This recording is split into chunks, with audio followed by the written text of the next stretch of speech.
যেভাবে অনুপ্রবেশ হচ্ছে অপারেশন সিন্দুরের পর এক এক করে বহু প্রশ্ন আমরা গতকালও আলোচনা দেখেছি। সংসদের ভেতরে বিরোধীরা একাত্তা হয়ে প্রশ্ন তুলছিল, যোগ্য জবাব তাদেরকে দেওয়া হয়েছে। এই গোটা পরিস্থিতির মধ্যে আবারও একখানা নতুন করে আমরা যে অপারেশন দেখতে পেলাম, অপারেশন শিবশক্তি, কিভাবে দেখছেন? দেখুন, পেহেলগামের অ্যাটাকের পরে ইন্ডিয়ান আর্মি তো চুপ করে বসেছিল না।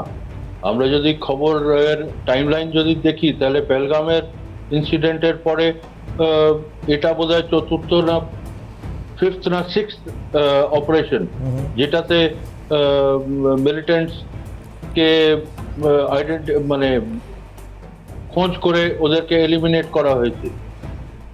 তো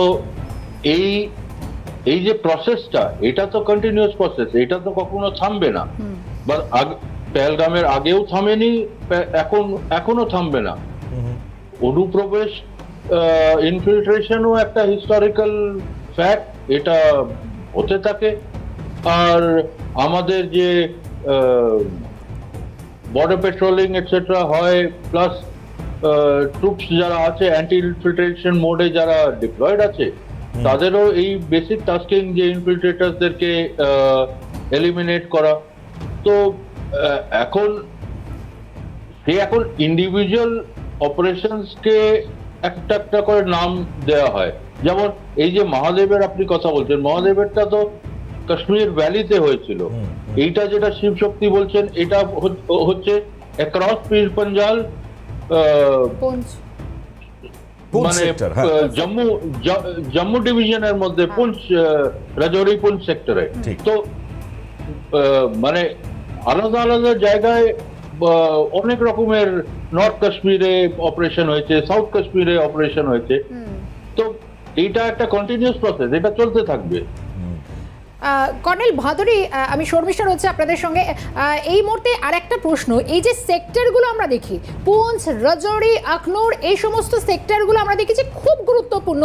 এখান দিয়ে অনুপ্রবেশের বিশাল একটা চেষ্টা করা হয় এবং বহুবার হয়েছে। আর এখানে এবারে এই অভিযানগুলো নতুন করে চলছে, অর্থাৎ এই সঙ্গে এত অত্যাধুনিক অস্ত্র তাদের কাছ থেকে পাওয়া যাচ্ছে। এটা কি আরও একটু ভাবার জায়গা রয়েছে, আর একটু সতর্ক হওয়ার জায়গা তৈরি হয়েছে? না, দেখুন, কয়েকটা সেক্টর আছে যেগুলো ট্রেডিশনাল ইনফিল্ট্রেশন রুট।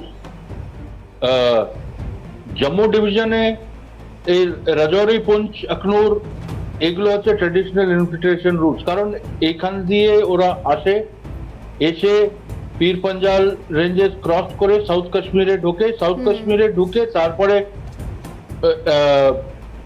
মানে অন্য সেক্টরে ওরা যায়।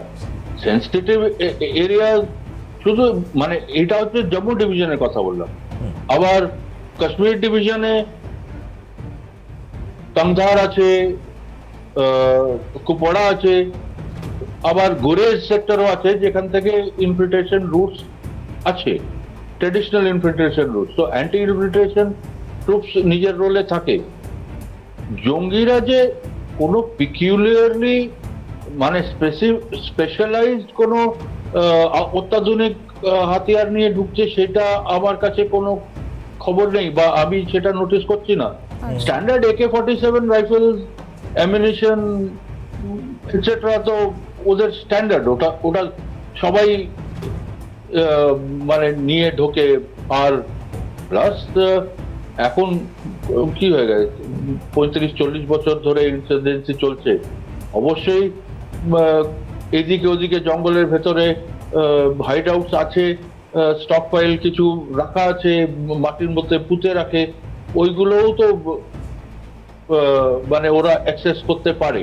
আর আমরাও খোঁজ নিয়ে, আপনিও নিউজে নিশ্চয়ই করেন মাঝে মধ্যে, এই যে একটা অ্যামিনিশন ডাম্প একটা গুহার থেকে পেয়েছে, বা জঙ্গলের মধ্যে থেকে একটা আর্মস ক্যাশে পেয়েছে, যেটার মধ্যে মাটি খুঁড়ে তলার থেকে AK-47 এটসেট্রা বের করেছে। তো এটা একটা, যেমন আগেও বললাম, এটা একটা কন্টিনিউয়াস প্রসেস।